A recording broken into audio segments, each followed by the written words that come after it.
రావుగారు జానకి వచ్చారని విని ఎంతో ఆనందంతో జానకిని చూడ్డానికి వెళ్ళాడు మల్లేష్. కానీ జానకి స్థితి చూడగానే అతనికి కళ్ళల్లో నీళ్లు తిరిగాయి. జానకి ఈ లోకంలో లేదు.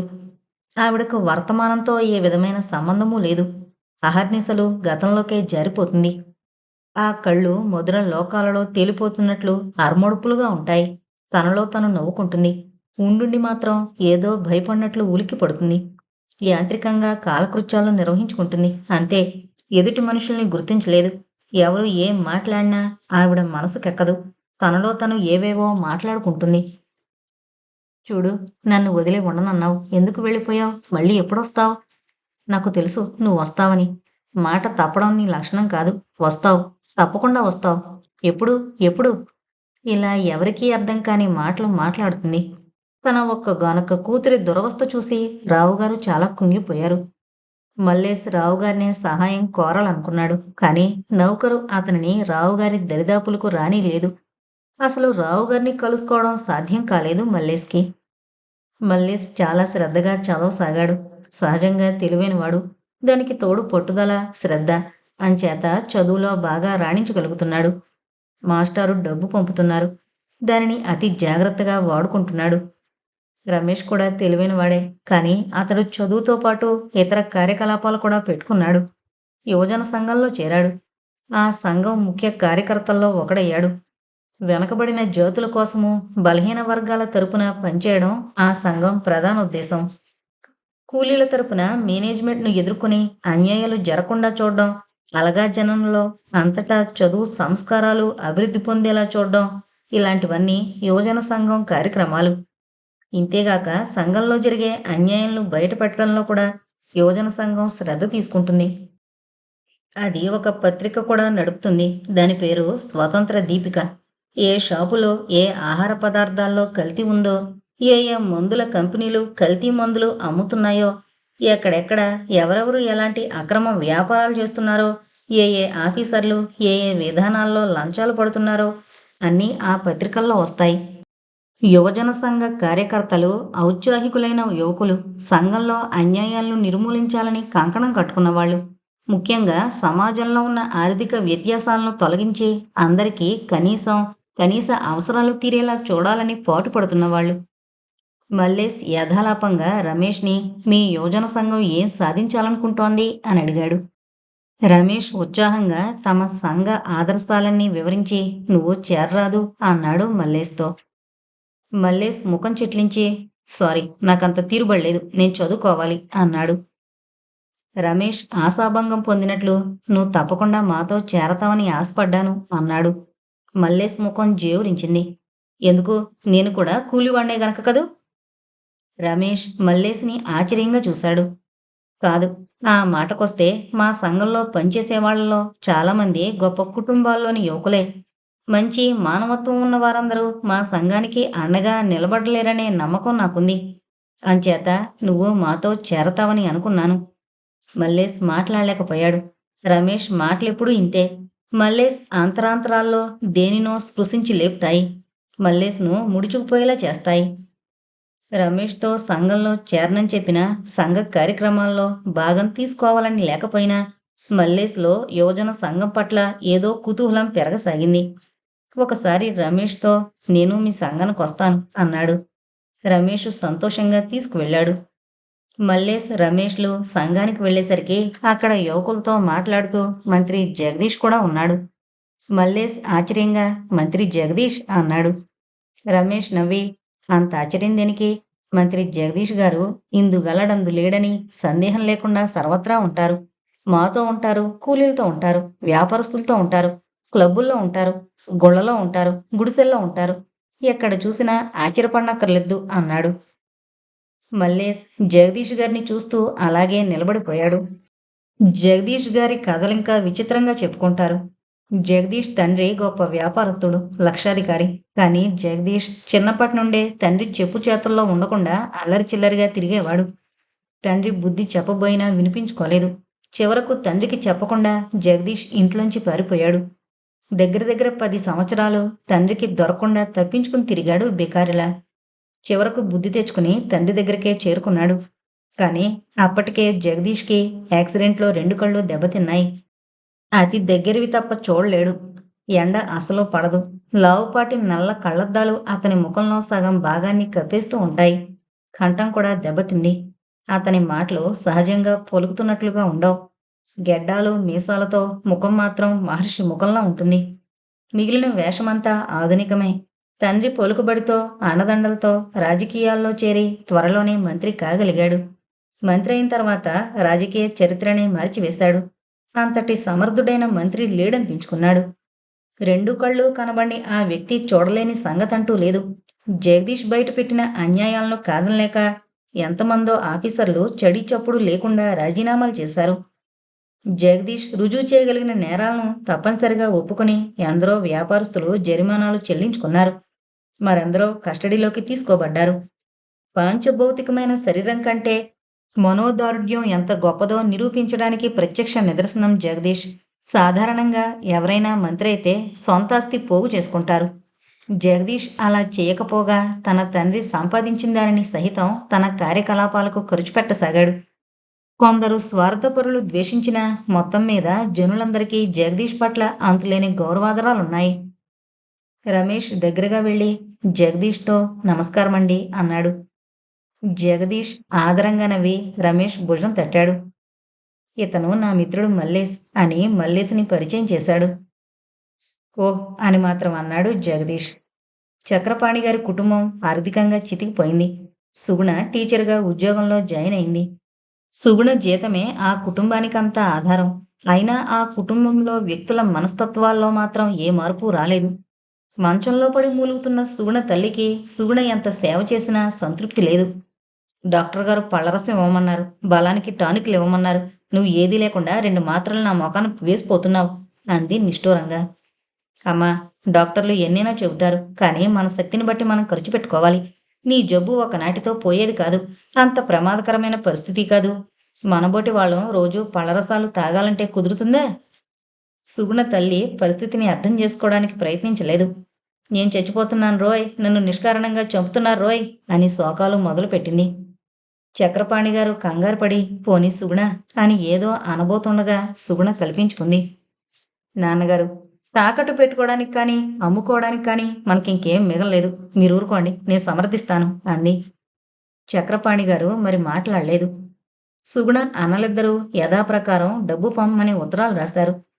సుగుణ వాళ్ళిద్దరికీ రైలు ఛార్జీలు పంపి వెంటనే ఇంటికి రమ్మని ఉత్తరాలు రాసింది. ఇద్దరూ ధూమ్ధాంలాడుతూ వచ్చారు. సుగుణ, ఏంటి నీ ఉద్దేశం? మమ్మల్ని చదువు మానుకోమంటావా?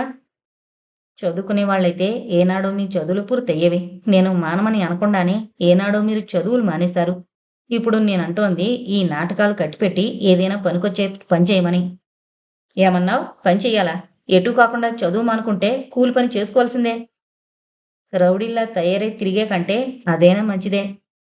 సుగుణ, నీ పెత్తనం చాలించు, మా చదువులు మానం. పెత్తనం చెయ్యాలని నాకు లేదు, మీరే చేయండి. ఏం చెయ్యాలో అది చేసుకోండి. ఎన్నడూ ఇంటి విషయాలు పట్టించుకొని అన్నలిద్దరికీ చితికిపోయిన కుటుంబ పరిస్థితి అర్థమయ్యేసరికి మతిపోయింది. సుగుణతో రాజీ పడక తప్పలేదు. సుగుణ, మన ఇంటి పరిస్థితి ఇలా తయారైందని మాకు తెలీదు. నాన్నగారు కూడా మాకు చెప్పలేదు. ఇప్పుడేం చెయ్యాలి అన్నారు. ఏదైనా వ్యాపారం చెయ్యాలి. అందాక చిన్న కిరాణా కొట్టు తెరవండి. అంతకు మించి పెట్టుబడి లేదు. అన్నలిద్దరికీ అది ఎంతమాత్రం ఇష్టం లేదు. కానీ అంతకంటే చేయగలిగింది లేక సుగుణ చెప్పినట్టే కిరాణా కొట్టు తెరిచారు. సుగుణ చాలా సంతోషించింది. అక్కల్ని పండక్కి పిలవదలుచుకోలేదు సుగుణ. అయినా వాళ్లే వచ్చారు. బట్టలు కొనుక్కోవడానికి షాపుకు వెళ్ళి కోపంగా తిరిగొచ్చారు. సుగుణ, మాకు బట్టలు వద్దని చెప్పారా? అవును. ఎక్కడా ఏ అప్పులు నాకు ఇష్టం లేదు. అప్పుల మూలంగానే మన సంసారం ఇలా అయింది. అయితే పండగ పూట నాన్న ఆడపిల్లలకు కొత్త బట్టలైనా పెట్టడన్నమాట. అక్క, నాన్న ఇప్పుడు మీకు పెట్టే స్థితిలో లేరు. మీరే నాన్నను ఆదుకోవాలి.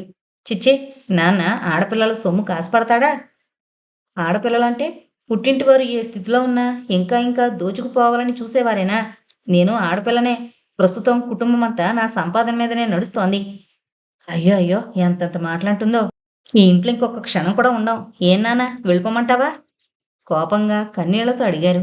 చక్రపాణి కంగారుగా వెళ్ళొద్దు, వెళ్ళొద్దు అన్నాడు. అయితే మేం కొత్త బట్టలు కొనుక్కోమా?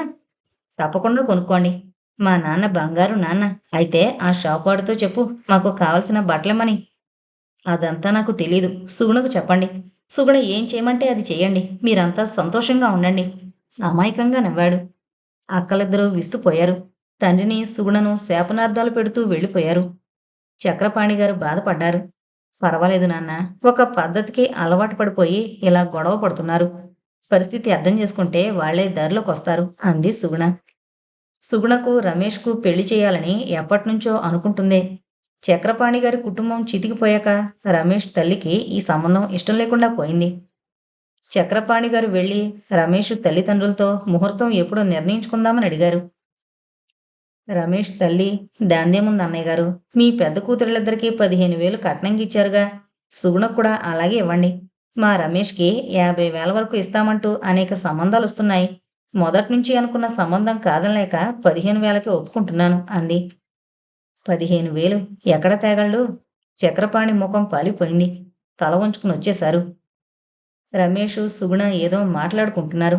వాళ్ళిద్దరినీ చూసేసరికి చక్రపాణి గారికో ఆలోచన వచ్చింది. గబగబా రమేష్ దగ్గరకొచ్చి, రమేష్, మీ వాళ్ళు 15,000 కట్నం అడుగుతున్నారు. నా సంగతి తెలుసుగా. ప్రస్తుతం ఏమీ ఇచ్చుకోలేను. మొదట్నుంచి అనుకున్న సంబంధం. నువ్వు సుగుణ చూడముచ్చటగా ఉంటారు. నువ్వైనా మీ వాళ్లకు నచ్చజెప్పలేవా అన్నారు ప్రాధేయపడుతున్నట్లు. రమేష్ ఒక్క క్షణం సుగుణ వంక చూశాడు. అతని ముఖంలో భరింపరాని ఆవేదన కనిపించింది. దిగ్గున లేచి వెళ్ళిపోయాడు. బెత్తరపోయి నిల్చున్న చక్రపాణి గారి భుజం మీద ఓదార్పుగా చెయ్యి వేసింది సుగుణ. బాధపడకు నాన్న, ఏది జరిగినా మన మంచికే అంది చిరునవ్వుతో. అవునవును అన్నారు చక్రపాణి గారు ఏడుపులాంటి నవ్వుతో. మల్లేష్, రమేష్లు లా పూర్తి చేశారు. రమేష్ యువజన సంఘం కార్యకర్తల్లో ఒకడుగానే ఉండి యువజన సంఘం తరపున లాయర్గా ఉండడానికి నిశ్చయించుకున్నాడు. డబ్బు కోసం చూడకుండా కూలీలకు, యువజనులకు వచ్చే కేసుల్లో కూలీల తరపున పనిచేసి వాళ్లకు అన్యాయం జరగకుండా చూడడానికి పూనుకున్నాడు. కట్నం కోసం మొదట్నుంచి అనుకున్న సుగుణను చేసుకోనున్న రమేష్ డబ్బుకు ఆశించకుండా కూలీల తరపున పనిచేయడం విడ్డూరంగానే తోచింది మల్లేష్కి. మల్లేష్కి ఆశలు వేరు.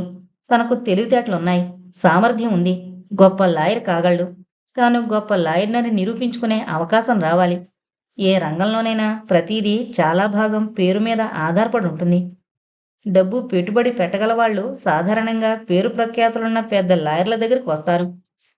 కానీ తనబోటి కొత్త లాయర్ దగ్గరికి రారు. మల్లేష్ ఒక మంచి లీడింగ్ లాయర్ దగ్గర జూనియర్గా చేరాడు. ఆ లాయర్ మల్లేష్ తెలివిని బాగా మెచ్చుకుంటున్నాడు.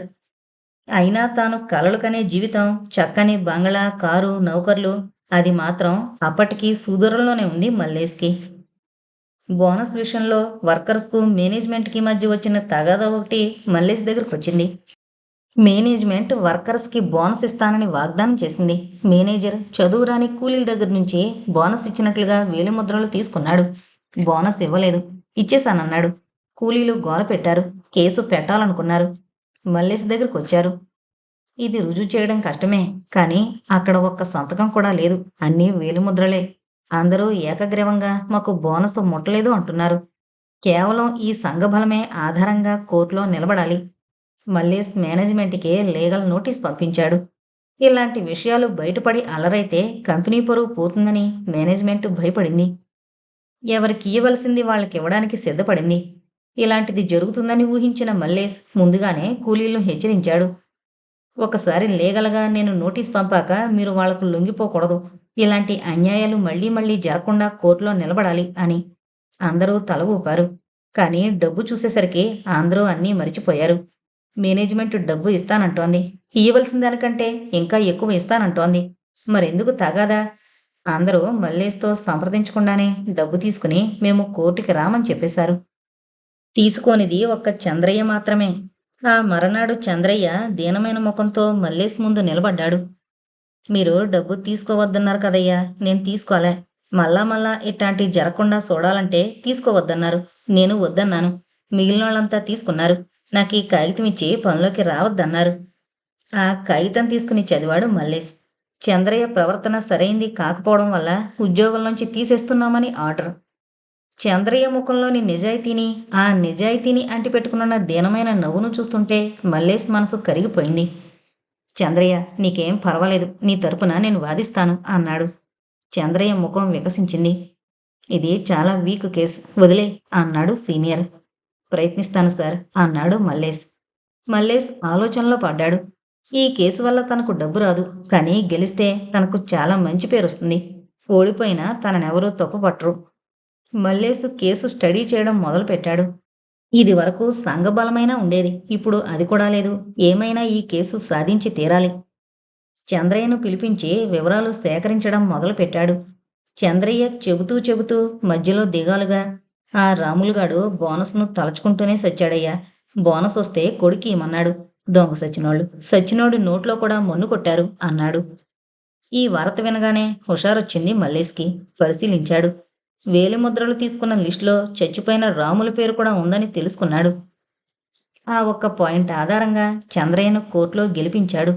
అందరూ మల్లేష్ని ఎంతో ప్రశంసించారు. రమేష్ కంగ్రాచులేట్ చేశాడు. ఆ రోజు మల్లేష్ ఉంటున్న చిన్న అద్దె గదిలోకి వెతుక్కుంటూ వచ్చాడు మంత్రి జగదీష్. ఆనందంతో ఉబ్బి తబ్బిబ్బైపోయాడు మల్లేష్. కంగ్రాట్స్, నీకు అద్భుతమైన ప్రజ్ఞ ఉంది. దానిని వెనకబడ్డ వాళ్ళ కోసం వినియోగించగలిగే వివేకము ఉంది. నువ్వు సంఘానికి ఎంతైనా మేలు చేయగలవు. ఆప్యాయంగా మల్లేష్ భుజం తడుతూ అన్నాడు జగదీష్. జగదీష్ కంఠం సహజంగా లేకపోయినా ఆ కంఠంలో ఎంతో ఆదరం ధ్వనించింది. ఒకనాడు జగదీష్ ఆదరపూర్వకమైన నవ్వు కోసం తపించాడు మల్లేష్. ఈనాడు అది ఆయాచితంగా లభించినా ఎందుకో ముడుచుకుపోతున్నాడు. తను చంద్రయ్యకు సహాయం చేసింది వెనకబడిన వాళ్లను ఉద్ధరించడానికా? కాదు, ఆ రకంగా పేరు సంపాదించుకోవడానికి. ఆ పేరు ఆధారంగా తను కలలు కన్న గొప్ప జీవితం సాధించడానికి. జగదీష్ మన్నన అతనికి గర్వం కలిగించలేదు. దొంగ సన్యాసి వేషంలో కపట భక్తుడు అందుకునే పూజలా తోచి మరింత చిన్నబుచ్చింది. కూలీలకు, యాజమాన్యానికి సంబంధించిన మరికొన్ని కేసులు కూడా మల్లేషు చాలా సమర్థంగా నిర్వహించాడు. రమేష్ ఈర్షపడకపోగా ఎంతో మెచ్చుకున్నాడు. మల్లేష్ బాగా పేరు ప్రఖ్యాతులు సంపాదించుకున్నాడు. కొంత డబ్బు కూడా సంపాదించాడు. ఒకరోజు చక్రపాణి గారు కలిశారు. మల్లేష్ను పొగుడుతూ బోళాగా మాట్లాడారు. తన కష్టసుఖాలన్నీ చెప్పేసుకున్నారు. ఏంటోనోయ్, ఒకప్పుడు అంత బతుకు బతికి చివరికిలా చితికిపోయాను. చివరకు సుగుణకు పెళ్లి చేయలేని స్థితికొచ్చాను అన్నాడు. మీకు అభ్యంతరం లేకపోతే సుగుణను నేను పెళ్లి చేసుకుంటాను అన్నాడు మల్లేష్. చక్రపాణి గారిని ఎప్పుడు చూసినా అతడు తనను స్తంభానికి కట్టేసి కొట్టిన దృశ్యమే గుర్తుకొస్తోంది మల్లేష్కి. ఆనాటి అవమానానికి ప్రతీకారం తీర్చుకోగలిగితే? మల్లేష్ మాటలకు తెల్లబోయారు చక్రపాణి గారు. నువ్వు మా అమ్మాయిని చేసుకుంటావా అంటే? తీక్షణంగా అడిగాడు మల్లేష్. చక్రపాణి గారు చురుగ్గా ఆలోచించాడు. ఈ మల్లేష్ ఒకప్పుడు తమ ఇంట్లో నౌకరు, అయితేనేం బుద్ధిమంతుడు, బాగా చదువుకుని వృద్ధిలోకొచ్చాడు. ఇప్పటి పరిస్థితుల్లో సుగుణకి తను ఇంతకంటే మంచి సంబంధం తేగలడా? అలాగేనోయ్, నాకు మాత్రం నీలాంటి అల్లుడు ఎక్కడ దొరుకుతాడు? ఎంత సంబరంగా అనాలని ప్రయత్నించినా ఆయన కంఠంలో ఏదో వ్యధ ధ్వనించింది. నిట్టూర్పు కూడా అణుచుకోలేకపోయారు. లోపల రగులుతోంది మల్లేష్కి. సుగుణను అడిగి మరీ చెప్పండి అన్నాడు. అలాగలాగే, అది ఒప్పుకోకుండా ఎలా ఉత్తరం రాస్తాను అన్నారు చక్రపాణి గారు. కొన్ని రోజుల్లోనే సుగుణ కూడా ఒప్పుకుందని, సాధ్యమైనంత త్వరలో పెళ్లికి ముహూర్తం పెట్టిస్తున్నానని ఉత్తరం వచ్చింది చక్రపాణి దగ్గర నుంచి. ఆ ఉత్తరం చదువుకోగానే మల్లేష్కి కలిగింది కేవలం సంతోషం మాత్రమే కాదు, లోపల ఏదో సన్నని అపరాధం చేస్తున్నాననే భావన కూడా కలతబెట్టింది. తను కేవలం చక్రపాణి గారిని అవమానించడానికే ఈ పెళ్లి చేసుకోబోతున్నట్టు సుగుణకు తెలుసా? సుగుణకు తను తగిన భర్త కాగలడా?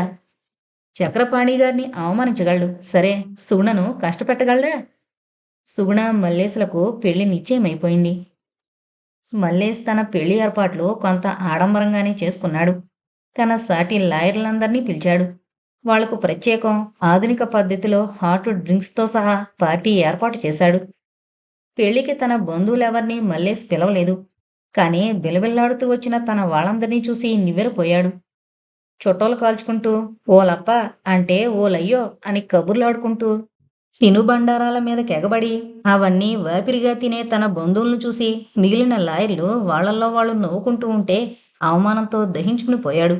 వాళ్ళందర్నీ సుగుణ స్వయంగా ఆహ్వానించిందని తెలుసుకుని మరింత మండిపోయాడు. పెళ్లి పందిట్లో పెద్దలందరి ఎదుట చక్రపాణి గారు తన కాళ్లు కడిగి కన్యాదానం చేస్తుంటే గర్వంతో పొంగిపోయింది మల్లేష్ మనసు. ఆ సమయంలో అతని దృష్టి పెళ్లిపేటల మీద చిరునవ్వుతో కూర్చున్న సుగుణ మీద లేదు. తన ముందు వంగిన చక్రపాణి గారి మీదే ఉంది. ఈ వ్యక్తి ఒకనాడు తన తప్పు లేకపోయినా తనను నిర్దాక్షిణ్యంగా కొట్టాడు. స్తంభానికి కట్టి పశువును కొట్టినట్లు కొట్టాడు. తననొక మనిషిలా చూడలేకపోయాడు. దానికి సమాధానం చెప్పాలి. అతని మనసు తొలి రాత్రి తీయని అనుభవాల కోసం ఉర్రూతలూగడం లేదు. కొన్ని సంవత్సరాలుగా తన మనసులో మరుగుతున్న అవమానానికి ప్రతీకారం తీర్చుకోవాలని తహతహలాడుతోంది. చక్రపాణి గారు బాగా చితికిపోయారు. గొప్పగా కట్నం ఇచ్చుకోలేని ఈ దశలో సుగుణకు మల్లేశ్ లాంటి సంబంధం వచ్చినందుకు ఆయన పొంగిపోతున్నారు. అమాయకంగా అందరి దగ్గర మల్లేశ్ని పొగుడుతున్నారు. అవన్నీ మల్లేశ్ చెవిన కూడా పడుతున్నాయి. మల్లేశ్ కోసం ఖరీదైన బట్టలు కొనలేకపోయారు చక్రపాణి గారు. మామూలువే కొని ఆప్యాయంగా చేతిలో పెట్టబోయారు. చిచ్చి, ఇలాంటి బట్టలు నేను కట్టుకోను అని ఆ బట్టలు అందరి ముందు చక్రపాణి గారి ముఖానికేసి కొట్టాడు. బిత్తరపోయి చూశారు చక్రపాణి గారు. ఆయనకు కలిగిన విభ్రాంతిలో కింద పడిన బట్టలు పైకి తీయాలని కూడా తోచలేదు. ఒక్క చక్రపాణి గారికే కాదు, అక్కడ మిగిలిన వ్యక్తులందరూ కూడా ఒక్క క్షణం బొమ్మల్లా నిలబడిపోయి మల్లేశ్ని విచిత్రంగా చూశారు. తలదించుకుని చటుకున అక్కడి నుంచి వెళ్ళిపోయాడు మల్లేశ్. సుగుణ కోసం ఎదురు చూస్తూ గదిలో అటు ఇటూ తిరుగుతున్నాడు మల్లేశ్. సుగుణకు కోపం వస్తుంది. తండ్రి ముఖం మీద బట్టలు విసిరికొట్టినందుకు కోపం రాదు, రాని తను సమాధానం చెప్పగలడు. అడుగుల చప్పుడుకు తలెత్తి సుగుణం చూసిన మల్లేశ్ క్షణకాలం పాటు సమస్త ప్రపంచాన్ని మరిచిపోయాడు. తెల్లని జరీ చీరలో అతి నిరాడంబరంగా ఉంది. అతిలోక సౌందర్యంతో మెరిసిపోతోంది. మల్లేశం చూసి చిరునవ్వు నవ్వింది. ఎంత ప్రేమ ఆ చిరునవ్వులో! ఆ నవ్వు చూడగానే సుగుణను రెండు చేతులు చాచి తన గుండెల్లో ఇముడుచుకోవాలి అనుకున్నాడు. కాని ఒక్క అడుగు కూడా ముందుకు వేయలేకపోయాడు. తన సంకోచాన్ని కోపం ముసుగులో దాచుకుంటూ, నువ్వు నన్ను అవమానించాలని ఎందుకు పూనుకున్నావో అర్థం కావడం లేదు అన్నాడు. సుగుణ ఆశ్చర్యంగా, నేను మిమ్మల్ని అవమానించాలని అనుకున్నానా అంది. లేకపోతే ఆ అలగా జనాన్నంతా ఎందుకు పిలిచినట్టు? ఏ అలగా జనం? మన బంధువుల విషయమా? వాళ్ళంతా నా బంధువులని నువ్వు ఎత్తి చెప్పనక్కర్లేదు. మీరు సరిగ్గా వింటున్నట్లు లేదు. మన బంధువులు అన్నాను. అవును, వాళ్లను నేనే పిలిపించాను. అందులో అవమానమేముంది? వాళ్ళంతా అనాగరికంగా మాట్లాడుకుంటూ వేపిరిగా తింటుంటే అందరూ ఎంత నవ్వుకున్నారో నీకు తెలుసా? తెలీదు. కానీ మీరు చెప్పే ఆ అందరూ తప్పతాగి తందనాలాడుతుంటే నేను ఎంత అసహించుకున్నానో మీకు తెలుసా? మన బంధువుల ప్రవర్తన అనాగరికం, మీ స్నేహితుల ప్రవర్తన అమానుషం. మల్లేశ్ విచిత్రంగా చూస్తూ, దానికి దీనికి పోలికేంటి అన్నాడు. చాలా చాలా విషయాల్లో పోలిక లేదు. ఇక్కడ అందరూ డబ్బులేని దరిద్రులు. వాళ్ళు డబ్బు ములుగుతున్నవాళ్ళు. వీళ్ళు చదువుకొని వాళ్ళు, ఏమీ తెలియని వాళ్ళు. వాళ్ళు చదువుకున్న వాళ్ళు, తెలిసిన వాళ్ళు. ఇంత భేదం ఉన్నా ఒక్క విషయంలో మాత్రం పోలికుంది. సభ్య సమాజంలో ఈ ప్రవర్తన ఎలా పనికిరాదో ఆ ప్రవర్తన కూడా అలాగే పనికిరాదు. దరిద్రం పోతే వాపిరితనం పోతుంది. చదువుకుంటే మాట్లాడడం వస్తుంది. నేర్పితే మర్యాదలు తెలుస్తాయి. మన వాళ్ళని బాగు చేసుకోవచ్చు. కానీ నీ స్నేహితులని, అన్నీ తెలిసిన ఆ విద్యాధికులను, సంస్కారులను, నాగరికులను ఎవరు బాగు చేయగలరు? మల్లేశ్ తెల్లబోయి విన్నాడు. అతడు సుగుణతో మాట్లాడి చాలా రోజులైంది. అప్పుడప్పుడు దూరం నుంచి చూశాడంతే. సుగుణలో మెరిసిపోతున్న ఆ అందమంతా సుగుణ శరీరంలో ఉందా? సుగుణ మాటల్లో ఉందా? ఆ మాటలను పలికించే మనసులో ఉందా? సుగుణం చూస్తూ అలాగే నిలబడ్డాడు. సుగుణ చిరునవ్వుతో కొన్ని క్షణాలు మల్లేశం చూసి తనే వచ్చి అతని చేతులు తన చేతుల్లోకి తీసుకుని చెక్కిళ్ళకి ఆనించుకుంది. మల్లేశ్కి ఒళ్ళు నిలువున పులకరించింది. మొదలంట కదిలిపోయాడు. ఎందుకో తెలియకుండా ముడుచుకుపోయాడు. అప్రయత్నంగా కళ్ళు చెమ్మగిల్లాయి. అంతలో నిగ్రహించుకున్నాడు. తన తండ్రిని అవమానించిన ప్రస్తావన సుగుణ తేకపోయినా తనే తెచ్చాడు. మీ నాన్నగారిని అవమానించినందుకు నీకు కోపం వచ్చి ఉండొచ్చు, నన్ను అసహించుకుని ఉండొచ్చు. కానీ మీరీ ప్రస్తావన తెస్తారని అనుకున్నాను. ఆ సంఘటన జరిగిన దగ్గర నుంచి నేను మిమ్మల్ని తలుచుకుని జాలిపడుతూనే ఉన్నాను. జాలిపడుతున్నావా నన్ను తలుచుకుని? అవును. ఉద్రేకం అణుచుకోలేక ఆ బట్టలు మా నాన్నగారి ముఖం మీద కొట్టారే కాని ఆ మరుక్షణం మీ తల ఎంత కిందకు వాలిందో నేను చూశాను. మీ మనసు ఎంత ముడుచుకుపోయిందో ఊహించాను. లాభం లేదండి. అలాంటి పనులు మనం చేయలేం. మనం? అవును, మనం. మీరు, నేను, ఇంకా మనలాంటి యువతరం. మీరు నాన్నగారి ముఖం మీద బట్టలెందుకు విసిరి కొట్టారో నాకు తెలుసు. మా నాన్నగారు చిన్నతనంలో మిమ్మల్ని స్తంభానికి కట్టి కొట్టిన దృశ్యం మీలాగే నేను మరిచిపోలేదు. ఆ రోజు నేను అన్నం తినలేదు, నిద్రపోలేదు. కానీ నాన్నగారు నిశ్చింతగా ఏం జరగనట్టు అతి మామూలుగా ఉంటే ఆశ్చర్యపోయాను. ఆయనకు తను చేసిన పని ఎంత దారుణమైందో కూడా తెలీదు. అలాంటి మూర్ఖత్వం ఏమాత్రం క్షంతవ్యం కాదు. కానీ అది మూర్ఖత్వమే. కానీ ఈనాడు మీరు ఆ బట్టలు మా నాన్నగారి ముఖం మీద కొట్టాక స్థిమితంగా ఉండగలిగారా? అసలు తలెత్తుకోగలిగారా? ఇది మన సంస్కారం. సాటి మనిషిని అవమానించలేని మన నాగరికత. సుగుణ మాటలు వింటుంటే అప్పటి వరకు తన మనసులో బండలా పేరుకున్న బరువేదో కరిగిపోతున్నట్లు తోచింది మల్లేష్కి. రెండు చేతులు జాపి సుగుణను గుండెలకు తీసుకున్నాడు. ఆ ఒక్క రాత్రి సుగుణ మల్లేష్కి ఎన్నెన్నో మధుర ప్రపంచాలు చూపించింది. అతని సంకోచాన్ని అర్థం చేసుకుని తానే అతనికి చేరువైంది. తన మనసులో మమకారమంతా చూపిస్తూ లాలించింది. తన ఆత్మనే అతని ముందు పరిచి ప్రణయ మాధుర్యమంతా అతనికి ప్రత్యక్షం చేసింది.